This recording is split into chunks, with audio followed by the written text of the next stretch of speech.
Hello students, हम आपके बीच आज फिर से एक्सरसाइज 3.1 के सॉल्यूशन को लाए हुए हैं जो क्लास 10 का है।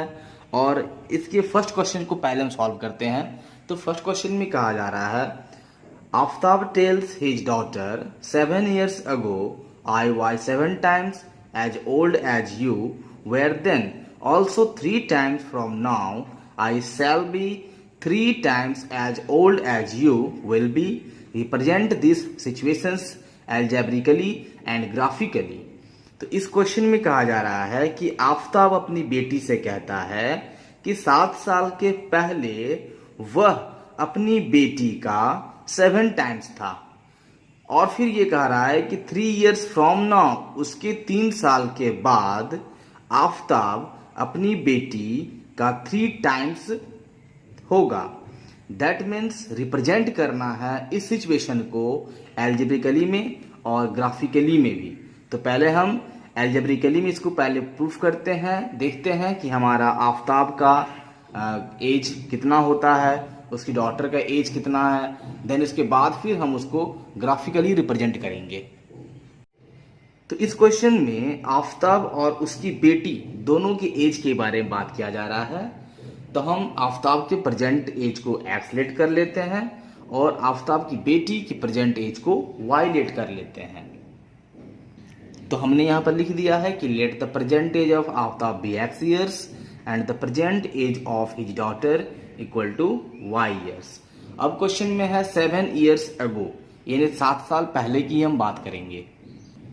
तो 7 साल पहले कहा जा रहा है कि आई वॉज मीन्स आफ्ताब जो है वो अपनी बेटी का 7 टाइम्स हो जाता है। यानी कि उससे पहले हम क्या बात करेंगे कि 7 साल पहले, यानी 7 साल पहले आफ्ताब का एज कितना हो जाएगा।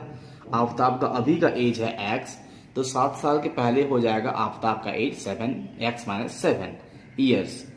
आफ्ताब की डॉटर का अभी का एज है वाई ईयर्स प्रेजेंट एज में, यानी 7 साल बिफोर, 7 साल पहले हो जाएगा y - 7 ईयर्स। अब हम अकॉर्डिंग टू क्वेश्चन की बात करेंगे।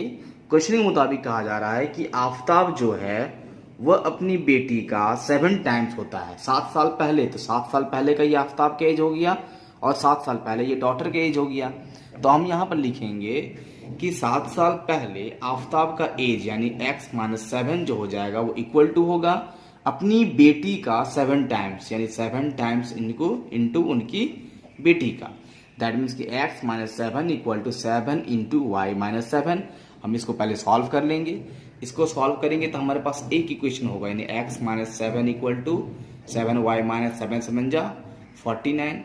हम यहाँ पर कहेंगे x और ये 7y जो हमारा प्लस में इधर आ जाएगा तो हमारा हो जाएगा -7y इक्वल टू -49, और ये +7 हो जाएगा इधर जाएगा। तो हम यहाँ पर लिखेंगे x - 7y इक्वल टू 49 में से अगर 7 को माइनस कर देंगे तो माइनस हमारा 42 हो जाएगा। इसमें से हम क्या करेंगे कि किसी एक के वैल्यू को हम फाइंड कर देते हैं। दैट मीन्स कि अगर हम x इक्वल टू बोलेंगे तो ये 7y माइनस में है तो हमारा हो जाएगा +7y, और ये हमारा -42, और ये हमारा इक्वेशन 1 हो गया। इसमें से x के वैल्यू को हम सेपरेट कर दिए क्योंकि ग्राफिकली हमको सॉल्व करना है इसीलिए। अब सेकेंड सिचुएशन कहा जा रहा है कि 3 years from now, यानी 3 साल के बाद। तो 3 साल के बाद आफ्ताब का एज हो जाएगा हमारा x + 3, क्योंकि आफ्ताब का प्रेजेंट एज था x, 3 साल के बाद हो जाएगा x + 3 ईयर्स। वहीं हिज डॉटर्स एज जो हमारा हो जाएगा वो y + 3 ईयर्स हो जाएगा। अब यहाँ पर सेकेंड सिचुएशन में बोला गया है कि 3 साल के बाद में, तो 3 साल के बाद का ये आफ्ताब का एज हो गया और ये हमारा उसकी बेटी का एज हो गया। अब क्वेश्चन में कहा जा रहा है कि 3 साल के बाद आई शैल बी, यानी आफ्ताब हो जाएगा अपनी बेटी का 3 टाइम्स, यानी आफ्ताब अपनी बेटी का 3 टाइम्स हो जाएगा। यानी कि आफ्ताब का अभी का एज है x + 3, मतलब 3 years लेटर में, और 3 years लेटर के बाद 3 साल बाद के बाद आफ्ताब हो जाएगा अपनी बेटी का 3 टाइम्स, यानी 3 इंटू वाई + 3। इसमें से भी हम सॉल्व करेंगे इसको, तो हमारा हो जाएगा x + 3 इक्वल टू 3y और +3 3 जा 9, जिसमें से कहेंगे हम लोग x इक्वल टू 3y, ये +9 और ये +3 हो जाएगा, इधर आएगा तो -3। That means we can say x equal to 3y और +6, ये हमारा हो गया इक्वेशन 2, जिसमें से इसमें भी हम x के वैल्यू को सेपरेट कर लिए क्योंकि इसे हमको ग्राफिकली में शो करना है इसीलिए। अब दोनों इक्वेशन की वैल्यू को बारी बारी से निकालते हैं, यानी कि पहले बात करेंगे लोग फ्रॉम इक्वेशन 1। फ्रॉम इक्वेशन 1 में हमारा क्या है, तो x equal to 7y minus 42। हम एक बॉक्स बनाएंगे, मिनिमम 2 वैल्यू लेना है, मैक्सिमम जितनी इच्छा आपको। हम यहाँ पर 2 ही वैल्यू लेंगे, पहला ऊपर में हम x लेंगे, नीचे हम y लेंगे। अब यहाँ देखना है कि y में कौन सा वैल्यू पुट करें कि हमारा x निकले। आपकी इच्छा आप जो रख सकते हैं, लेकिन ऐसे वैल्यू को रखें जो कि होल नंबर आ जाए हमारे पास में, और यहाँ इंटीजर्स भी आएगा चलेगा, प्लस या माइनस दोनों में आना चाहिए। तो मान लेते हैं कि y में अगर हम 6 को पुट कर देते हैं, y में अगर हम 6 पुट करते हैं तो यहाँ पर लिखेंगे कि देखते हैं कि if y equal to 6 then हमारे पास में x कितना हो जाएगा, तो 7 इंटू 6 माइनस 42, यानी 7 6 या 42 और माइनस 42, यानी कि हमारा 0 हो गया। अगर हम y में 6 पुट किए हैं तो x का वैल्यू हमारा 0 हो गया, पहला आ गया। दूसरी बात है क्या पुट करेंगे, मान लेते हैं कि हम यहाँ 7 पुट कर देते हैं। इफ y इक्वल टू 7, अगर हम y में हम 7 पुट कर दिए देन हमारा x इक्वल टू क्या हो जाएगा, तो 7 इंटू 7 माइनस 42, यानी कि 7 7 जा 49 और माइनस 42, और माइनस करने के बाद हमारा x इक्वल टू 7 आ जाएगा। इसका मतलब y अगर हम 7 लेते हैं तो x भी हमारा 7 हो जाएगा। ये फर्स्ट इक्वेशन हमारा सॉल्व हो गया। अब हमारे पास में इक्वेशन 2 है, x equal to 3y plus 6। इसमें भी हम मिनिमम 2 वैल्यू को फाइंड करेंगे। ये हमारा पहला हो गया x, दूसरा हो गया y। अब यहाँ फिर देखते हैं कि y में क्या पुट करें कि x का वैल्यू हमारे पास आ जाए। सपोज मान लेते हैं y में 0 पुट करते हैं। If y equal to 0 then हमारा x इक्वल टू क्या हो जाएगा, 3 इंटू 0 प्लस 6। इसका मतलब x इक्वल टू 0 प्लस 6 यानी कि 6 हो गया, तो x का वैल्यू हमारा 6 हो जाएगा। फिर अगेन मान लेते हैं सपोज कि हम y के जगह पर हम 1 पुट करते हैं। हम कुछ ही पुट कर सकते हैं, लेकिन वैल्यू हमारा आए वैसा वैल्यू जो ग्राफ में शो हो सके। यानी अगर हम y का वैल्यू 1 लेते हैं देन x इक्वल टू हमारा 3y प्लस 6 है।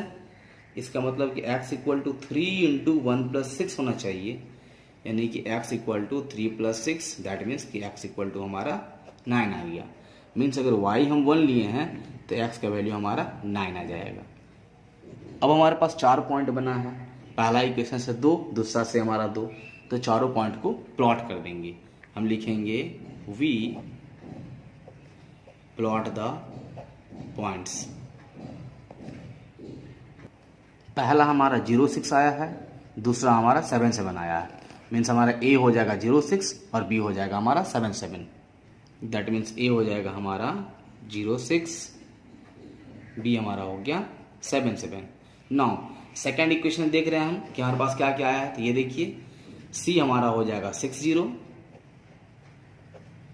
एंड d हमारा हो जाएगा 9 1। अब इस चारों पॉइंट को हम ना एक ग्राफ में प्लॉट कर देंगे। हम पहले इस ग्राफ में x एक्सिस और y एक्सिस को ड्रॉ कर लेते हैं। उसके बाद जो जो वैल्यू हमारे पास में है वो सब वैल्यू को हम इसमें पॉइंट को प्लॉट भी करेंगे। ये हम ग्राफ में x एक्सिस और y एक्सिस को ड्रॉ कर लिए हैं, और ये ग्राफ हमारा जो पेंसिल से ही हमेशा ड्रॉ करना है और पेंसिल ही ग्राफ यूज करना है। हम यहाँ पर क्या करेंगे ना कि पेंसिल बहुत ही लाइट होने के कारण हम यहाँ पर पेन का यूज करेंगे, ब्लैक पेन का, ताकि आप लोग को पता चले और दिखे। तो सबसे पहले स्टूडेंट्स ये एक बात ध्यान रखना है कि जब x एक्सिस y एक्सिस को हम ड्रॉ करेंगे तो हमारे पास जो पॉइंट प्लॉट वाले पॉइंट है ना, जैसे इस नंबर को देखेंगे कि x में 0 है, y में 6 है, x में 7 है, y में 7 है, x में 6 है, y में 0 है, फिर x में 9 है, y में 1 है। दैट मीन्स मैक्सिमम वैल्यू हमारा x का क्या है, तो 9 है, यानी 9 तक हमारा पॉइंट जाना चाहिए। और मैक्सिमम वैल्यू हमारा y का क्या है, तो 7 है, तो 7 तक जाना चाहिए। तो उस बात को ध्यान में रख करके हम प्लॉट करेंगे पॉइंट को, और ग्राफ में x एक्सिस और y एक्सिस पर हम पॉइंट को लिखेंगे।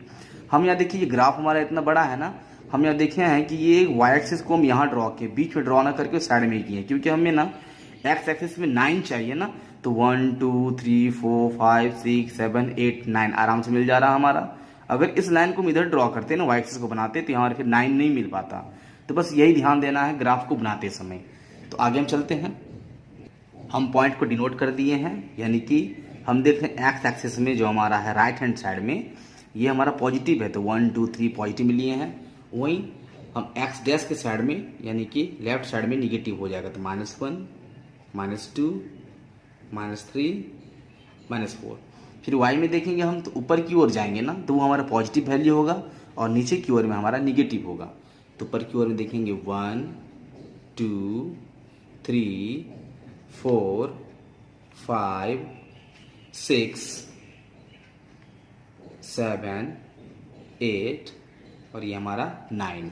और फिर इसके नीचे की ओर जाएंगे तो निगेटिव में दिखाएंगे हम -1 -2 -3 -4 -5 -6 -7। अब हम पॉइंट को ना प्लॉट करते हैं। तो फर्स्ट पॉइंट हमारा ए में क्या है 0 6, यानी एक्स में 0 और वाई में 6। इधर हम देखते हैं कि अगर एक्स में हमारा 0 होगा तो 0 हमारा एक्स में भी यही है और वाई में 0 भी यही है। लेकिन एक्स में 0 बोला तो 0 यहाँ लेंगे, और वाई हमारा जो बोला है वो 6 बोला हो, यहाँ देखिए वाई में 6, यानी वाई में 6 हमारा जो होगा वो यहाँ पर हो जाएगा। दैट मीन्स 0 और 6 को अगर दिखाना होगा तो हम यहाँ 6 के पास में ए पॉइंट को दिखा देंगे। उसके बाद फिर बी पॉइंट को प्लॉट करते हैं। हमारा 7 7 है, यानी कि एक्स में हमारा 7 होगा, ये हमारा एक्स में 7 यहाँ पर है देखिए। और फिर हमारा वाई में 7, यानी वाई में 7 हमारा यहाँ पर होगा। तो इस 7 को आगे की ओर बढ़ाएंगे और इस 7 को ऊपर की ओर बढ़ाएंगे तो हमारा यहाँ पर दोनों पॉइंट मीट करेगा, यानी ये हमारा हो जाएगा पॉइंट बी।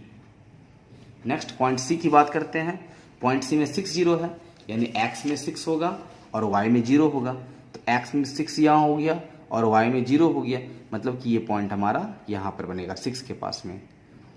एक बात स्टूडेंट याद रखेंगे कि जब भी हमारा 0 एक भी रहे एक्स में या वाई में, और उसके अलावे में जो हमारा नंबर रहेगा ना उस वहीं पर हमारा पॉइंट बनता है। लेकिन अगर 0 0 बोल दिया जाए तो फिर हमारा पॉइंट यहाँ बन जाएगा।